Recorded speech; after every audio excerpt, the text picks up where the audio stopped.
Hello, Kaizeners, and welcome to the new episode, the third episode of our Kaizen podcast. As you can see today, we have a different situation. First of all, I'm speaking English and not Polish. So you can imagine that today I'll have a guest that is English speaking. Second of all, you also can see that background is a little bit different because I'm not in the studio today. To be honest, I'm far away from the studio in Finland. This is based, or the reason why it is because we are together with some colleagues of Kaizen Institute in what we call the GBM, the Global Business Meeting. We are here united with all the different BU leaders from all the countries around the world in Kaizen Institute to just come together, reflect on our achievements in the past, and also talk about the future. So I took this opportunity that I am here in Finland to invite to the podcast a very interesting guest, very special to me also to have this guest with me because it means like the beginning of everything. It's related to the origins of our institute and it's also related to the origins of Kaizen as we know it in Kaizen Institute. The person that I have with me today is related also to Mr. Masaaki Imai, who left us, as you all know, last year. I have the daughter of Masaaki Imai and the executive director of Global Kaizen Enterprises, Risa Cox. Welcome to the podcast. Very nice to have you. Thank you so much, Aleix. Great to be here. Thank you. So first of all, of course, we have different guests that are looking at us right now. We have people from all around the world, probably. So the first question that I always do to my guests is, who is Risa Cox? Well, who am I? I am a daughter of Masaaki Imai, and I guess this is why I'm here today. We are with Kaizen Institute, and today, as you said, we are having an annual meeting with all the leadership of Kaizen Institute from different parts of the world. And actually, we are having the 21st meeting tradition that we've been having. I joined Kaizen Institute in 96, so that's about 10 years after the first Kaizen book was published. And I do remember as a high school student, I went to the publishing party of the first book in Japan. So that was a big deal. You know, my father took years and years to complete, studied and research, visited companies and finalized the first Kaizen book that was in 86. Company was established 1 year before in 85. So as a child or the teenager, I've been around just to see how he started the concept and put the methodology in the book and finally published. And 10 years later, I joined the company. Okay. So you've seen, let's say, from the very beginning of creating, let's say, the methodology, the Kaizen methodology as we all know it today, through the evolution of it, right? Yes. So the history is very interesting because my father, at a young age, he went to the U.S. as an interpreter. And back then in 50s, he was helping Japanese executives learning from American companies. And this is when he learned a lot of business and then also Japanese companies and end up realizing that those Japanese companies just couldn't learn straight from American organizations because situation was very, very different. So years later, Japanese companies basically creating their own way to be better. And that has something to do with Kaizen. So years and years later, now many Western companies are looking up for Japanese management system So actually, before the company was established in 1981, he organized the first, let's say, Kaizen study tour or the mission program. So Western executives came to Japan and now learning from Japanese companies. So the situation was totally reversed. So he lived all those transitions and all those contents became ingredients to a Kaizen methodology.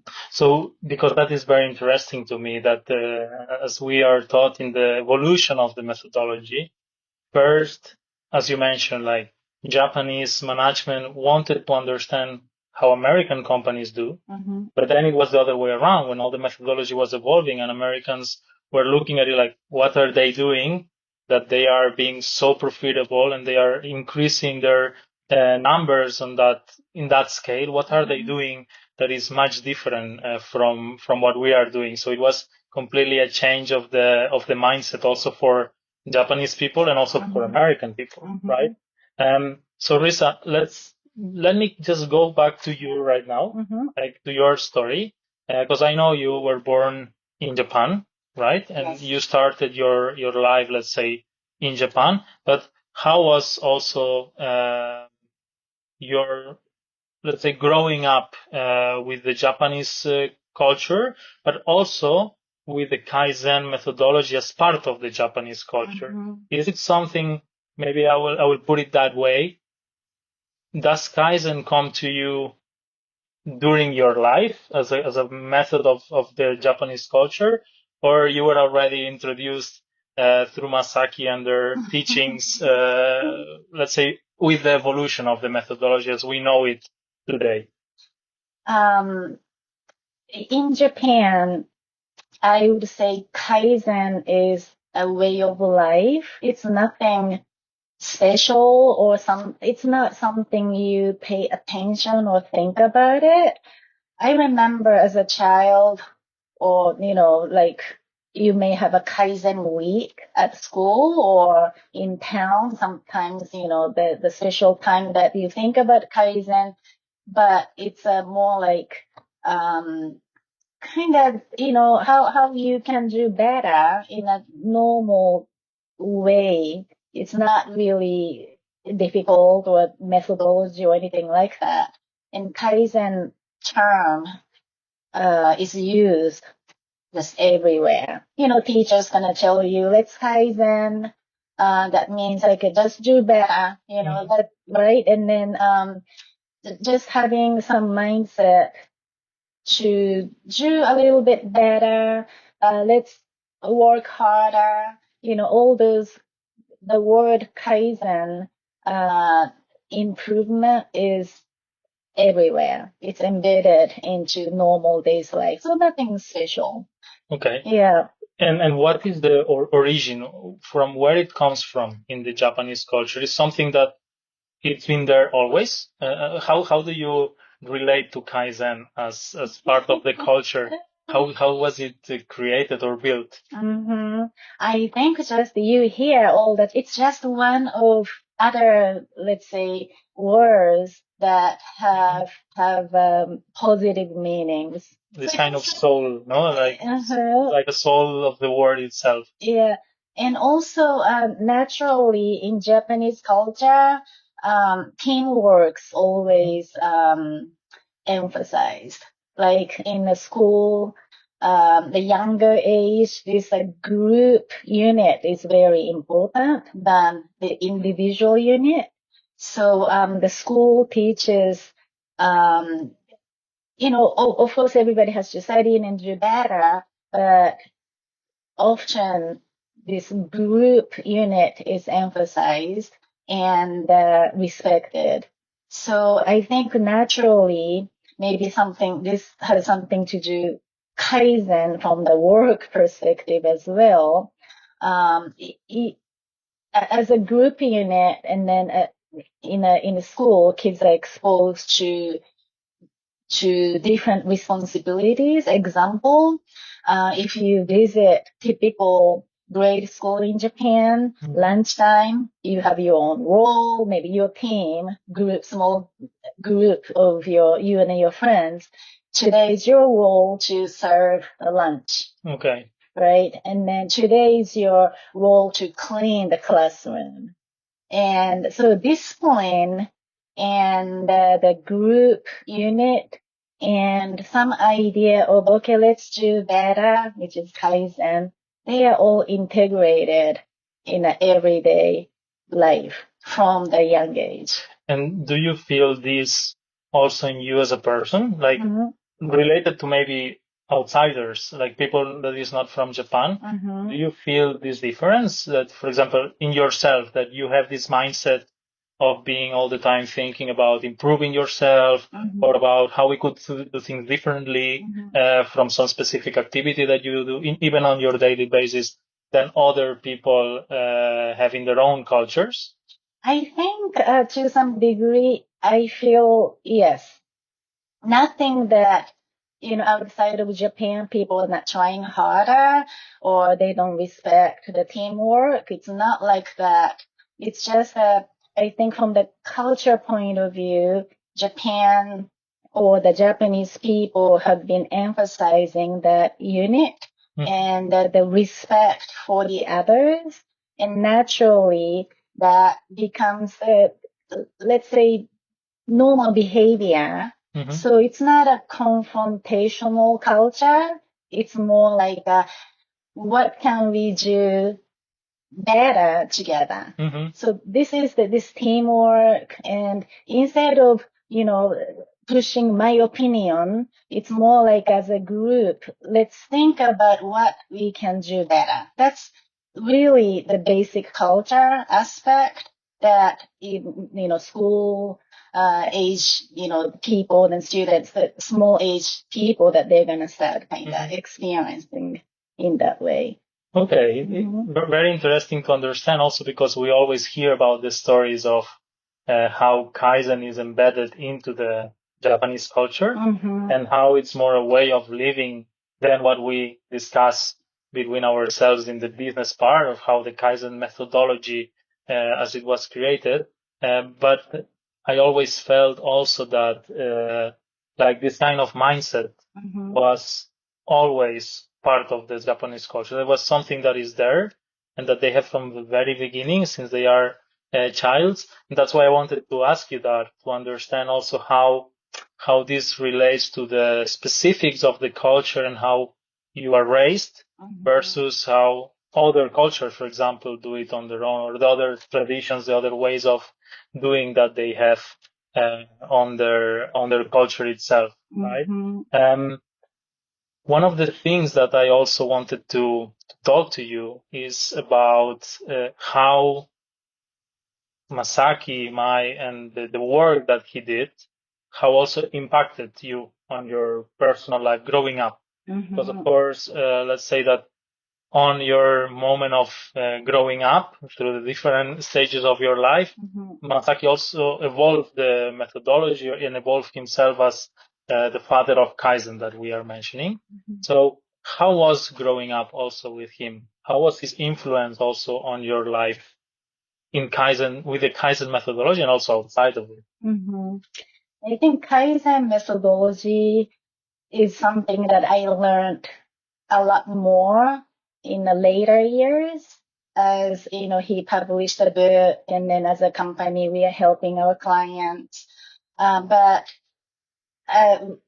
earlier years when I was younger, it's just being around this determination of learning and studying and putting this methodology together.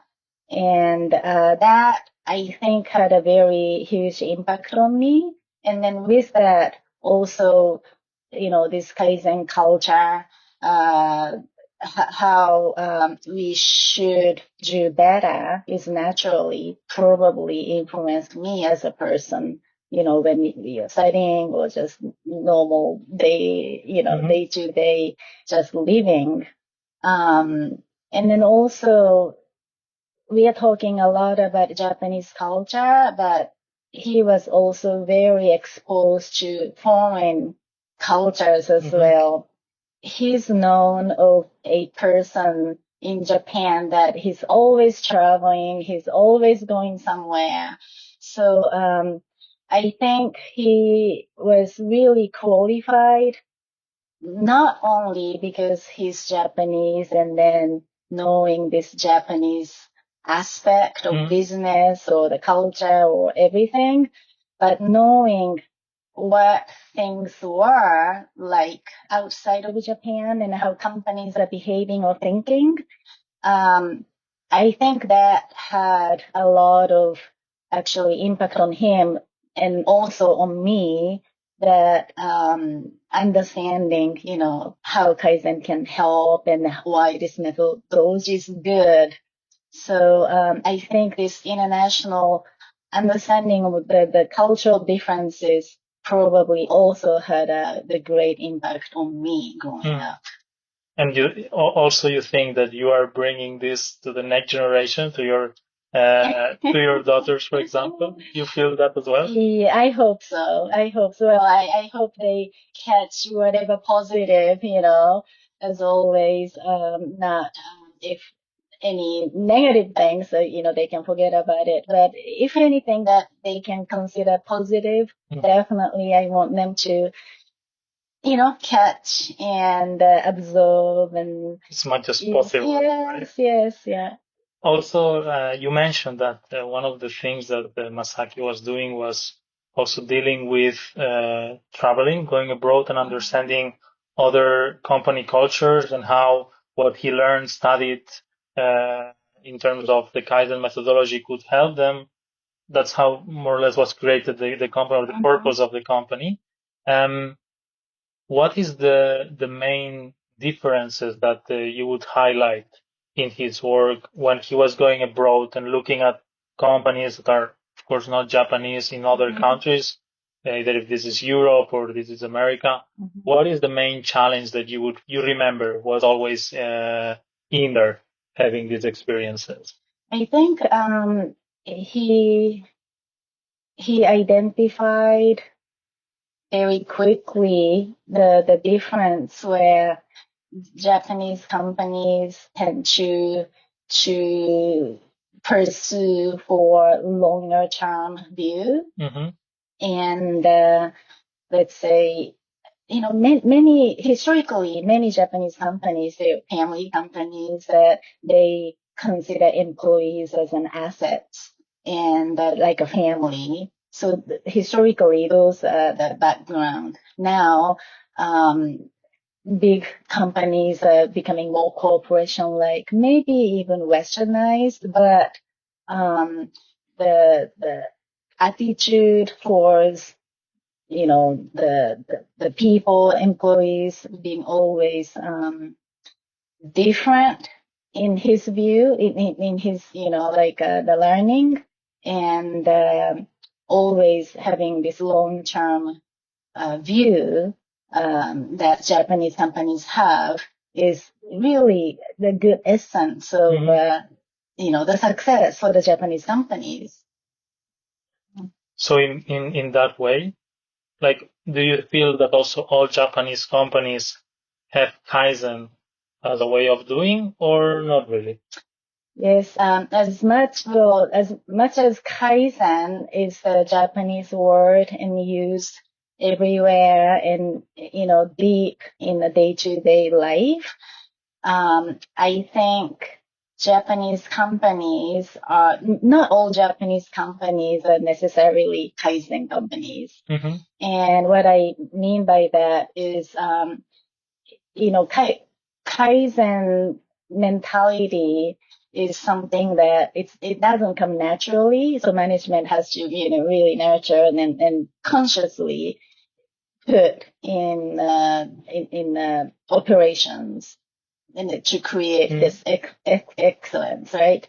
And many Japanese companies, of course, they have some cultural advantage of this long-term view or the group work, the teamwork emphasis.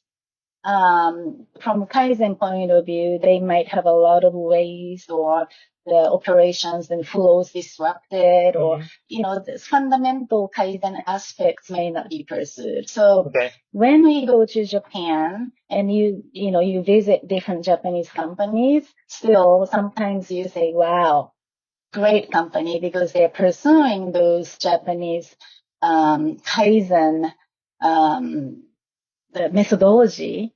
At the same time, you're going to see also some other companies that they are not necessarily pursuing Kaizen. So you're going to see a lot of waste and, Because we can imagine that, like, people who are on the other side, let's say, when we hear about Kaizen and we are passionate about the methodology, we imagine that, that kind of culture methodology is embedded into each Japanese business that we have in Japan. But it's not really like that. So, like, I understand that it's kind of way of living and it's embedded into the Japanese culture, and people bring this into businesses, but not every company defines this as a strategy or as an operational model, following the different, let's say, tools or methodologies that are embedded into what we understand as Kaizen, as the methodology itself, right? Another thing that I wanted to discuss is, like, also the impact that this had back in the 80s when Masaaki Imai published his first book. And I wanted also to understand, because probably you lived it during those years, is how he built this method, how he became the father of Kaizen as we understand it. Because we know that methodology or the different tools that we find in the methodology sometimes are tools that were in the Toyota production system, and some of the managers, like Mr. Ono, developed in the production, and how he was able to build all this methodology around all these tools and all the production system at the moment. How was this, let's say, how was this building up during those years? I have to guess that his achievement, the best achievement that he made as he put this first book together, was just not only picking up different tools and different systems, like through the production system as an example, and try to, let's say, massage, mimic, and then create something similar. I think he was able to create this system which is based on those Japanese TPS or Kaizen mindset, but yet clearly articulating how you can bring that goodness into the company, and how to do that from the systematic point of view as a system. And then, of course, he talked about, like highways or Hoshin deployment, or, all those things. But at the end, he was able to connect all those things and then made it universal, that we can bring it to any company. And we are talking about not only Japanese companies, because in the 80s, at the beginning, everybody was saying, well, this is a Japanese methodology. It's not going to apply to my culture or my country or my people. But no, we have proven that this is so universal, yes, for any culture, any language, or any industry. And Kaizen cited, as you know, from manufacturing, but you can apply that to different departments. Most importantly, organization-wide Kaizen, right? We need to make sure that it's employed not only in portions, but we want to see that again, as he put as Kaizen has to be done by everybody and everywhere and every day. That is absolutely the simplest but most powerful concept. Actually, that's one interesting thing about what you just mentioned is that when it was published, the first book, Kaizen, and then we had the second book, so Gemba Kaizen. It's true that in the first Kaizen, he presented it more like the view on the methodology. What is it and how I, as a person or as a leader, as a manager, I can improve myself, or what can I do to improve to be better. While in the second book, the Gemba Kaizen, he's talking about the people in the Gemba. So not about just me, but how can I also involve people and improve lives of people in the Gemba, and how can I improve the Gemba at the very end. And that is exactly the difference. That was like, to do that, I need to have everyone involved every day and everywhere in all the areas of the organization.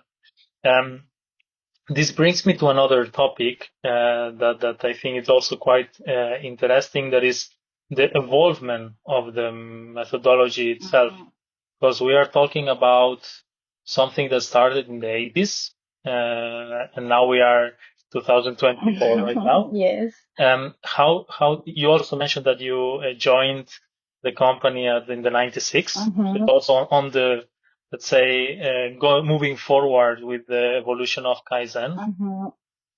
How do you see this evolution from back in the 80s when everything started to nowadays, as a methodology and also as Kaizen Institute as well?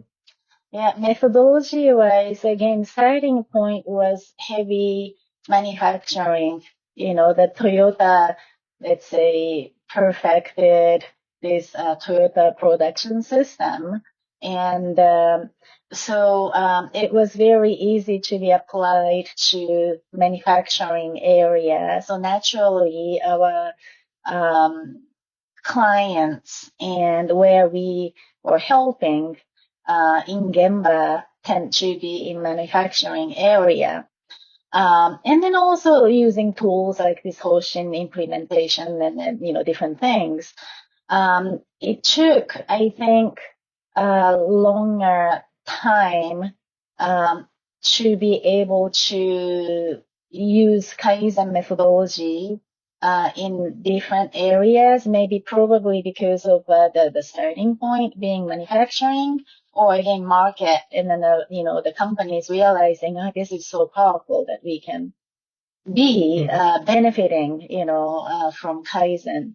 And then of course gradually it's going into different sectors, but also spreading out in different parts within the organization. With that, as a company, also, there's something great about Kaizen and then our Kaizen methodology is these core values and principles will never change, but also as we live and the world change, we can adapt all those outer influences into how to help companies. So in this methodology itself is something always evolving. So I think that's very unique.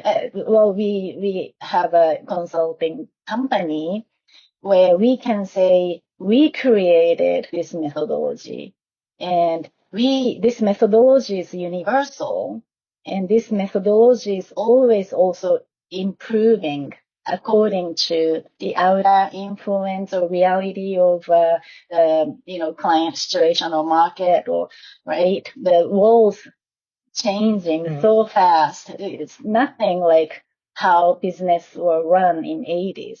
So methodology is also evolving to be able to help the current issues that the companies are experiencing. So this is the evolution of the methodology, not forgetting this core part that's originated from the first book and in 80s. And I think it's so rare that we can say, we have such a precious methodology that can help everybody in the world. And also this will not be outdated because we are always having a lot of energy and intellectual powers going into this methodology, so that methodology is always being involved and improved. I also feel that methodology is kind of the basis that we use. And then as the world evolves and things change, for example, now we are looking into this digitalization, AI, automation, like a lot of things happen in the last years and in the near future. We are able to adjust the methodology to the new challenges that we face and redirect our methodology, keeping the foundations of it just to the new needs that people or the customers have facing these new challenges. I think that that's one of the things, this kind of flexibility that we have from what it started 40 years ago, let's say, as a Kaizen methodology to today. But Risa, if I look also internally as Kaizen Institute, how do you feel like also we were doing 40 years ago? So when we started delivering workshops, you were mentioning to me before we discussed how at the beginning, the same Masaaki Imai was this kind of Gemba workshops, one Gemba after another Gemba, and how we are doing now, how this also evolved internally in the way of conducting different projects or Gemba workshops, in your opinion? Yes, we have a humble beginning as a company. So with the book being published in 80s, book became very popular. So at the beginning, he was having a lot of seminars and talking to big audience, in different countries. With that, with the promotion of the book, we started consulting operation one by one in different countries. So rather, it was a very humble beginning. And as we grew, we have been working on this the group of our company to, of course, have this. We always had coming from the same place, which is Kaizen methodology. But as a company, we have to really have this standards way of working, not only in delivery, but to function as a global company. My father used to say Kaizen Institute was smallest global company. He used to say Kaizen Institute was the smallest global company, and that was so true. This is years ago. Today, we have consultants in many different countries and growing, helping more clients. But I think it's just it's very important for us to protect that authenticity of Kaizen methodology and building up on that as we grow and then go to the next level. I have to say that even being here in Finland, we have all the business unit leaders from a lot of countries. I don't know how many, more than 30 for sure.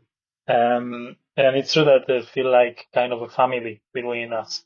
Like we're growing up together, the generations that started in different moments of the evolution of the Kaizen methodology. But it's something, as you mentioned, that we keep this kind of beginning, the humble beginnings. We all know where we are coming from, and I hear a lot of stories from different people that is here with us on how it was at the moment, how it was this Gemba workshops led to today, that we are doing several projects in several companies, even within a lot of different countries. So one of the points is also, how do you see that? How do you see this kind of diversity that we have in a lot of different countries that we are in, with the way that the methodology is implemented, the authenticity that you were just mentioning? What is, in your opinion, is also the pluses, the benefits, also the challenges that we have? Because delivering the legacy of Masaaki and how he built the methodology, and we evolved it to what we are today, that we are a company in a lot of different countries, and each country has its own culture. That is also a thing that even in Poland, I find myself when people ask me like, okay, but we are Polish, right? Like we have a specific culture, like how Kaizen is also flexible in those terms. Mm-hmm. In old days, I hear also lots of stories of, this is the clients, like small business, like Kaizen saved my life. My company was bankrupt, hurting, and Kaizen saved literally my life in tears. Those stories were around. And I think that tells me that these cultural differences are there, but power of Kaizen is very, unique and really real even in a different cultures. As a company, yes, we have, different nationalities and leaders. We come together. Diversity is a strength, and also diversity can be a challenge. But this commonality is this love for Kaizen, because I think we call ourselves Kaizeners, right? Mm-hmm. We are spreading Kaizen methodology and helping companies. So in my mind, whoever practicing, the teaching or recipient of Kaizen methodology is these Kaizeners. And this is, I think, this common thread. So that's again our strength. So as we grew over the years, of course, we help local clients or large international clients, multinational clients. There are many challenges, but always coming back to this authenticity and methodology. That's really something that we want to preserve and then put in the center of our organization. Mm-hmm. So yes, a lot of challenges, but I'm hopeful that, we can keep building up on this, the most precious, the methodology, and what we are receiving from the past, mm-hmm. we are gonna have to pass to the next generation. Yes, mm-hmm. Yes. So let me ask you one thing on that. In your opinion, as well as you've seen the evolution, and you also understand the origins. Like, what is, in your opinion, the next challenge that we are going to face in terms of methodology of the Kaizen evolution? Mm-hmm. We've lived through different evolutions of the methodology, mm-hmm. as we're discussing. What do you see next, as where we are going as a society also, and as business? Where are they going right now in the challenges they face in the real world? What is the next challenge in the Kaizen part, in your opinion? Always, this world's changing, right? Technology is, in other words, our clients or the companies out there, they are always also changing because of the world's changing. And sometimes, the companies and people react to, let's say, the flavors of the month type of things.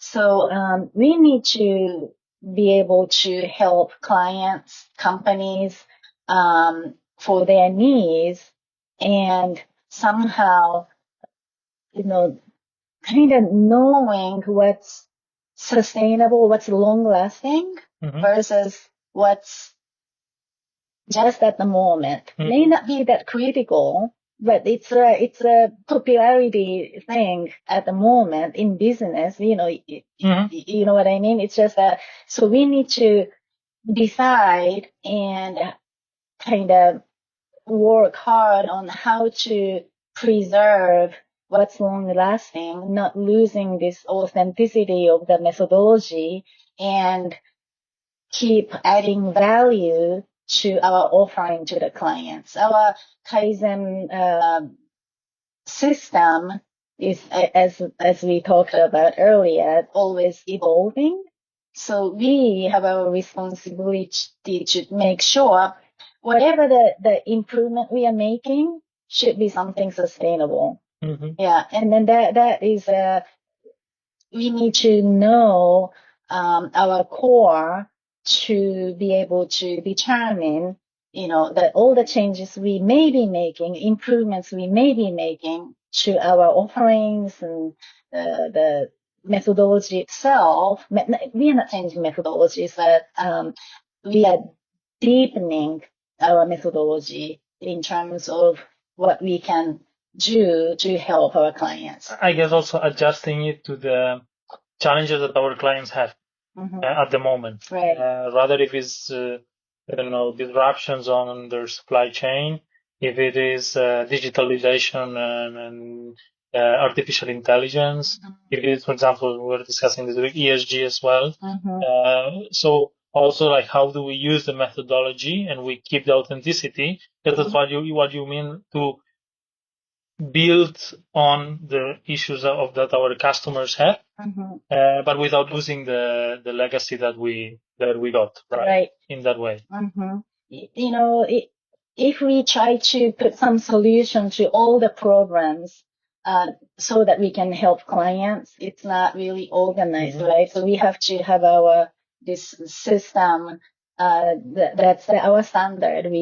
Our system is our standard. So we nurture and we improve, as we go. So that is, the great thing about Kaizen methodology. At the same time, it's challenging, but I think our team, this global team, everybody understands this authenticity and nurturing that. So I have no fear, or we have a right eyes to be able to be on the right path. Okay. Unfortunately, we are coming to an end, but there is one topic that I would also like to discuss, because there is a reason why we are doing this in Finland. Unfortunately, we cannot get to see all the snow that is outside us, but there is one point why we are doing this here and not back in the studio, because with Risa we tried many times to fit the schedules to try to do this in the studio, but in the end we decided to wait to do this here in Finland to avoid some unnecessary travels as well. And also related, what I'm just mentioning, related to what we were discussing, like Kaizen is a way of living, is something that is embedded into the Japanese culture, but more and more into other cultures. And we need to create awareness also in the different people around the world, not just in Japan, in different ages, in different genders, in different cultures. So, Risa, tell us why we did this here in Finland. We didn't just go back to the studio and have a nice background, even though this wood here is very nice, but what was the reason behind it? Yes, so we are carrying on this precious Kaizen methodology, right?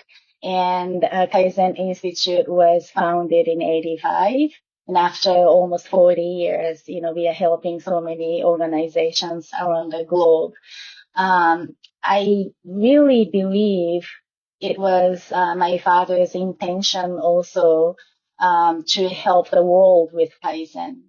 So not only helping companies by supporting their operations, I wanted to start this creating Kaizen awareness in the world.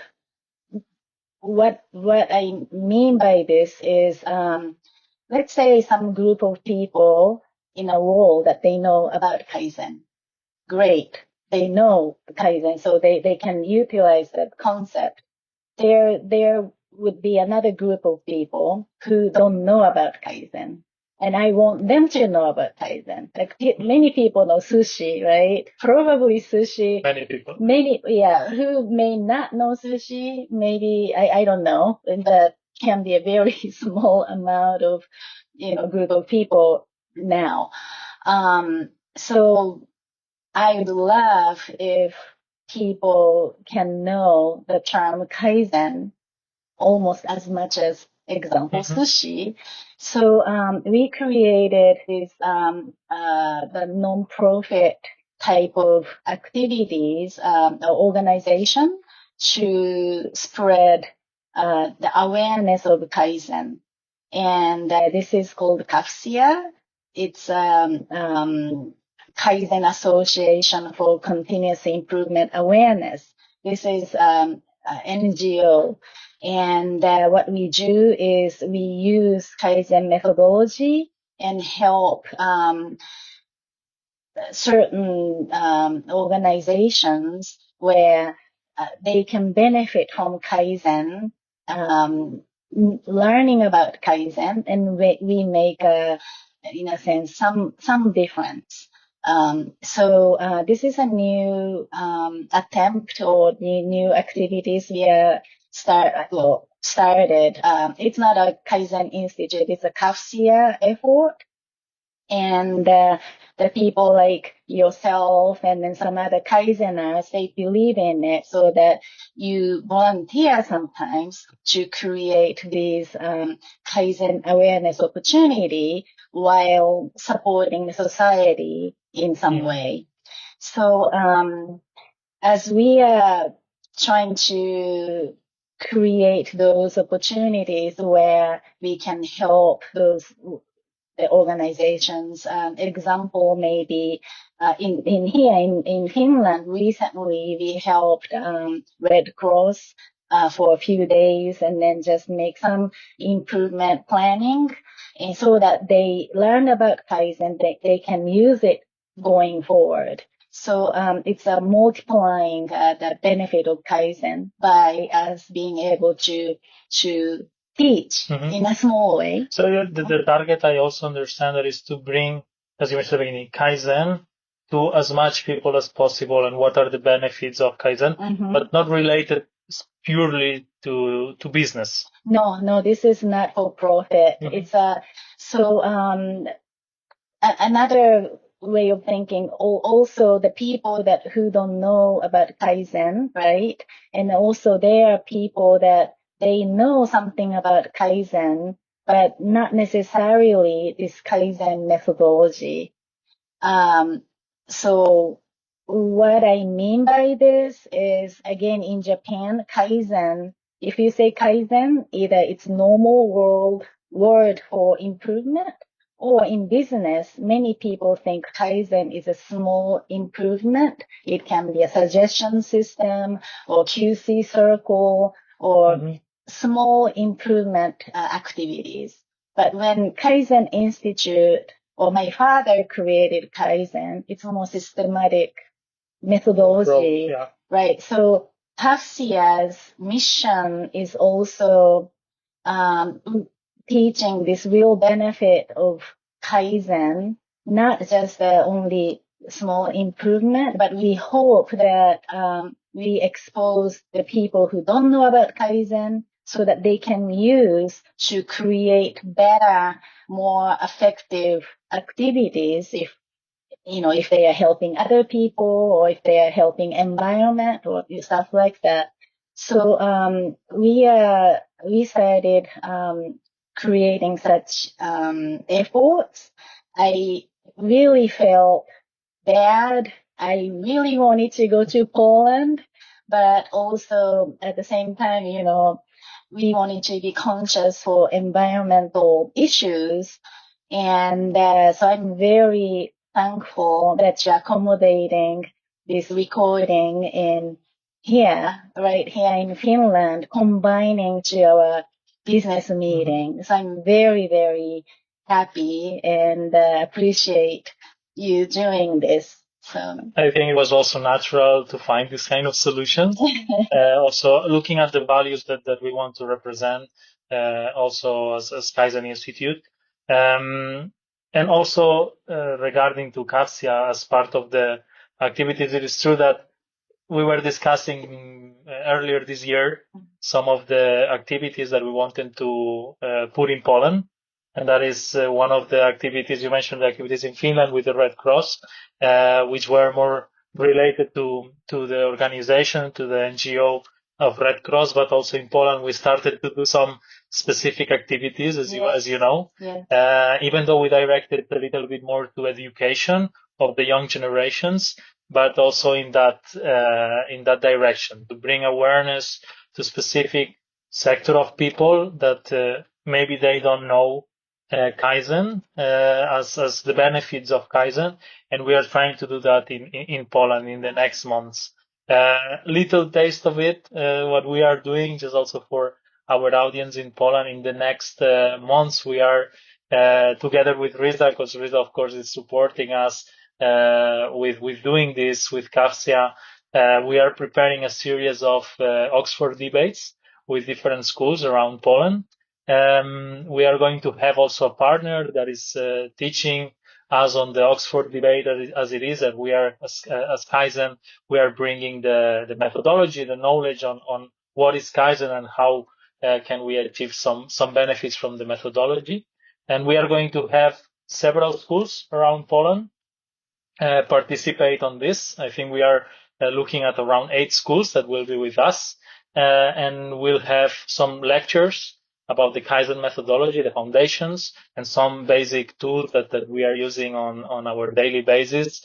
And each Kaizener probably knows that we are bringing this to a younger generation. We are looking at teenagers that probably they didn't hear about Kaizen before. And then we have also a partner that is looking into Oxford debating, so that we can bring both together, and we will do an event. Probably we'll give some more details in the future for our audience in Poland, of an event where we will have specific schools and teams debating about Kaizen and what they learn about the lectures. So bringing this kind of awareness, the benefits of all the methodology, and having them understand what is the pluses, all the benefits that it gives on their daily basis, as a person in that case. So we will talk about this later in the year, and probably you will hear about us and about these activities that we're doing. But I wanted to relate, because it's true that we were discussing this with Risa, and one of the activities that we have with KAFCIA this year, with Kaizen Institute Poland in that case, is this activity that I just mentioned. Yes, thank you so much for being a part of this, because Kaizen Institute Poland sponsoring, volunteering, and then, using the methodology to reach out for the younger generations. They can learn this good, wonderful methodology. Kaizen Institute's mission is really to improve the world. It's a big mission, but we believe, we are doing step by step. So through KAFCIA's activity like this, also we are improving the world, and the people knowing Kaizen and then start applying. I think this will make a huge difference. So thank you for supporting, this wonderful program, and I'm very excited about it. We'll keep you updated for sure. Yeah. But it's a pleasure also from our side. So Risa, we are closing almost at the end of the podcast. I still have just one last question for you. In the podcast that we are doing in Poland, we are always at the end of the episode asking our guests to explain a specific anecdote related to Kaizen. It can be in any way related to some visit at the Gemba in our clients, on the daily life, with your childhood as you've been growing up that impacted you or your life. Do you have anything that you share with us? Probably you have a lot of stories.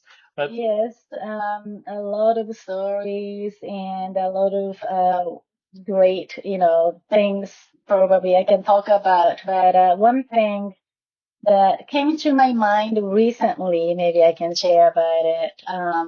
And we talked a little bit in our group this week. So my father pursuing Kaizen methodologies. Naturally, Kaizen is never ending continuous improvement.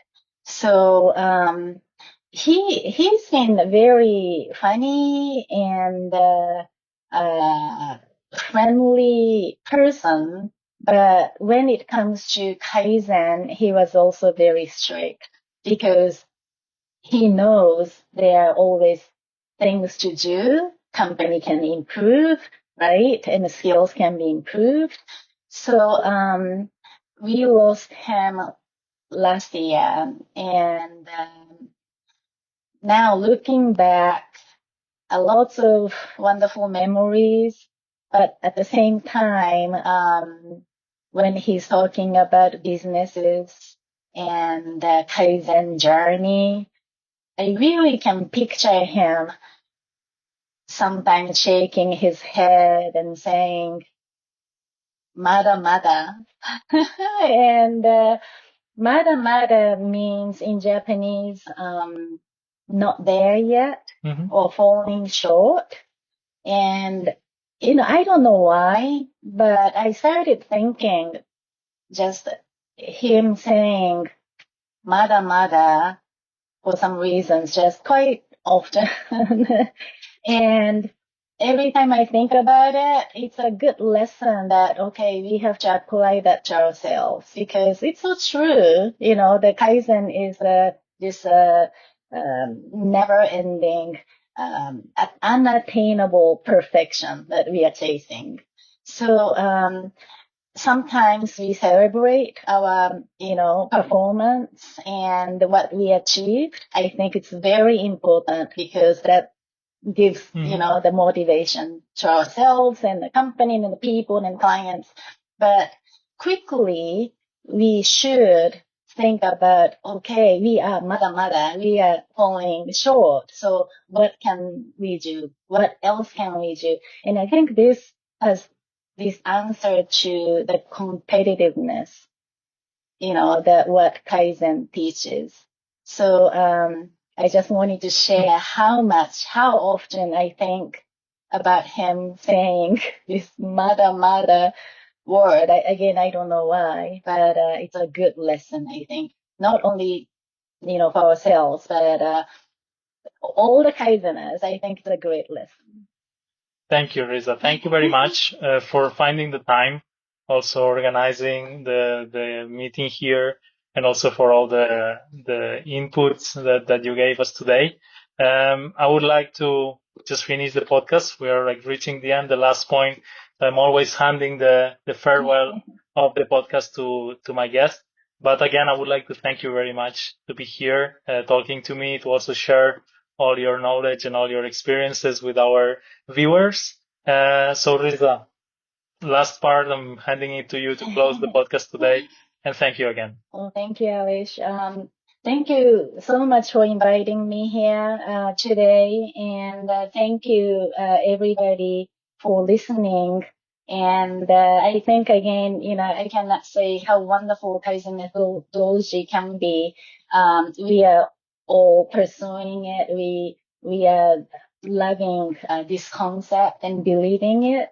So we really want everybody to learn with us and embrace and be a part of our efforts to make the world a better place. And we believe Kaizen methodology really can do it. So thank you so much. See you soon. Thank you.